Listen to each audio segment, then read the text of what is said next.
कहानी है रामपुर गांव की, जहाँ के मर्द महिलाओं को हमेशा नीचा दिखाने की कोशिश में रहते हैं। अरे अभी तक खाना नहीं आया।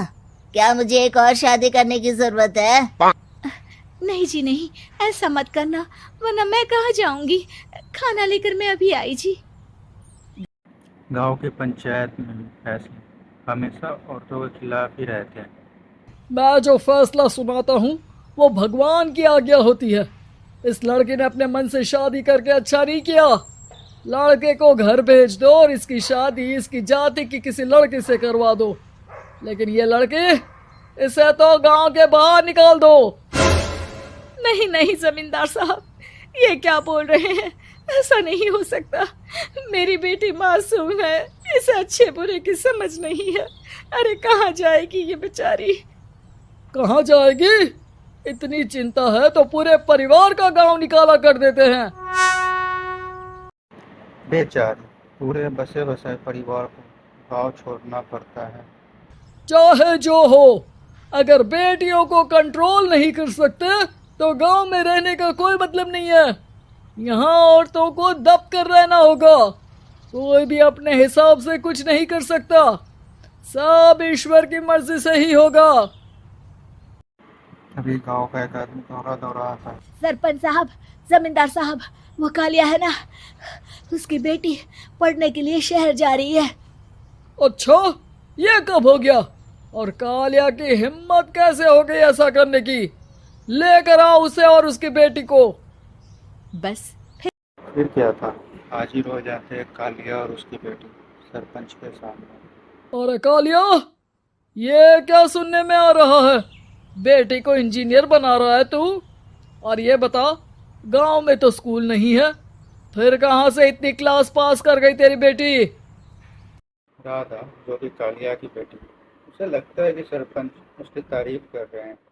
सरपंच जी, मैंने ऑनलाइन पढ़ाई की है, डिस्टेंस लर्निंग से। सभी में मैंने अच्छे नंबर पाए हैं, जिसे देखते हुए शहर की इंजीनियरिंग कॉलेज में मुझे स्कॉलरशिप मिली है।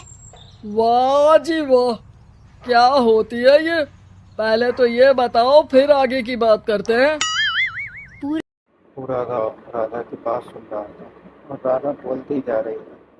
तो ऐसे मैं फ्री में एक अच्छी शिक्षा लेकर गांव में जो कुछ परेशानियां हैं, जैसे बिजली, पानी और इंटरनेट जैसी समस्याओं के लिए काम करूंगी। मैं गांव को शहर से जोड़ने के लिए पुल का निर्माण करवाने का प्रस्ताव रखूंगी। मुझे पूरी उम्मीद है कि जल्द ही हमारा गांव भी तरक्की की राह पर चल पड़ेगा। राधा की बात सुनकर सारे गांव वाले ताली बजाने लगे। सरपंच को समझ नहीं आता कि वो क्या करे। चुप रह नादान लड़की। गांव के खिलाफ जाने के लिए तुझे गांव से बेदखल कर दिया जाएगा, वो भी पूरे परिवार के साथ। और हाँ, अगर ठीक से गांव में रहना चाहती है तो ये पढ़ाई लिखाई छोड़ दे। हम तेरे लिए गांव का कोई होनहार लड़का देखेंगे। तभी गांव का एक आदमी बोल पड़ता है। अरे नहीं नहीं सरपंच जी, राधा बिटिया जो बता रही है, अगर वैसा हो जाए तो हम लोगों को पैसा कमाने के लिए बाहर नहीं जाना पड़ेगा। हाँ जी, और ना ही कोसों दूर पानी के लिए भटकना पड़ेगा। हमारे बच्चे भी अच्छी पढ़ाई कर सकेंगे और आगे बढ़ेंगे, ना कि हमारी तरह खेती करते बैठेंगे। क्यों गांव वालों, राधा बिटिया का साथ देना चाहिए ना। सरपंच देखता है कि गांव राधा के साथ है तो वो चुप हो जाता है। वो घर आकर अपने सलाहकार से बात करता है, जो कि बहुत चालाक किस्म का इंसान होता है। अरे सरपंच साहब, आपको बहुत ही होशियारी से काम लेना पड़ेगा।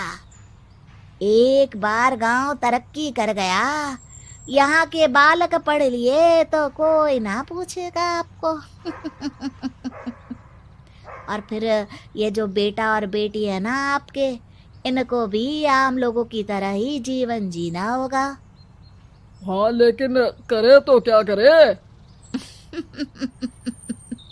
वो ना, आप मुझ पर छोड़ दीजिए, बस मैं जैसा बोलूं करते जाइए।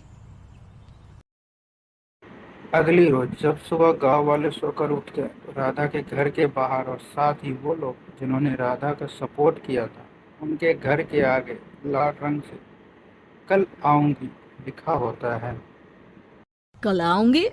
यह क्या होता है? अरे यह तो खून से लिखा है, लगता है कोई भूत प्रेत या चुड़ैल का साया है। चलो सरपंच जी के पास चलते हैं। सभी सरपंच के पास जाकर उसे सारी बात बताते हैं।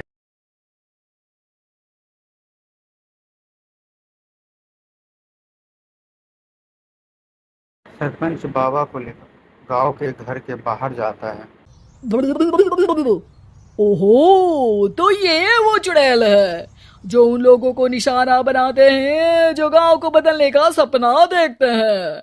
वो गांव को ऐसे ही संपन्न देखना चाहती है। वो नहीं चाहती कि कोई बाहरी यहाँ का कायाकल्प करे। क्या तुम लोगों में से किसी ने गांव को बदलने की सोच रखी है? तभी राधा की माँ रोते रोते आती है। मेरी राधा घर से गायब हो गई है। अरे कोई तो बचाओ, मेरी बच्ची कहाँ गई?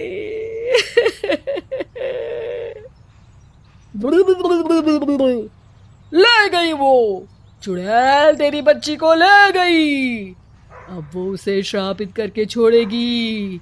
उस पर चुड़ैल का साया हो जाएगा।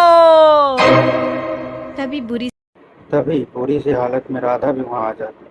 उसके बाद चुड़ैल की तरफ फैले होते हैं और कपड़ों में खून लगा होता है। सभी राधा को देखकर डर जाते हैं। पता नहीं मुझे कौन उठा कर ले गया था। अरे दूर दूर हो जा चुड़ैल, अब हम लोग इस गांव में नहीं रुकेंगे। अरे कैसी बातें कर रहे हैं आप? कल तो आप मेरे भरोसे गांव का हुलिया बदलने, अपने बच्चों को पढ़ाने और तरक्की उन्नति की बात कर रहे थे, तो आज क्या हो गया आपको? ये फिर तुम लोगों को बहकाएगी। ये चुड़ैल गांव में आ चुकी है। ऐसे ही ये तुम्हारे घर के बच्चों को भी ले जाएगी। गांव वाले राधा को गांव से बाहर निकाल देते हैं। उसके माँ बाप रोते रहते हैं, लेकिन गांव वाले नहीं मानते। मैं भी अपनी बहन के साथ गांव के बाहर रहूंगा, लेकिन वो पढ़ाई नहीं छोड़ेगी। वहीं सरपंच के घर पर सलाहकार कहता है,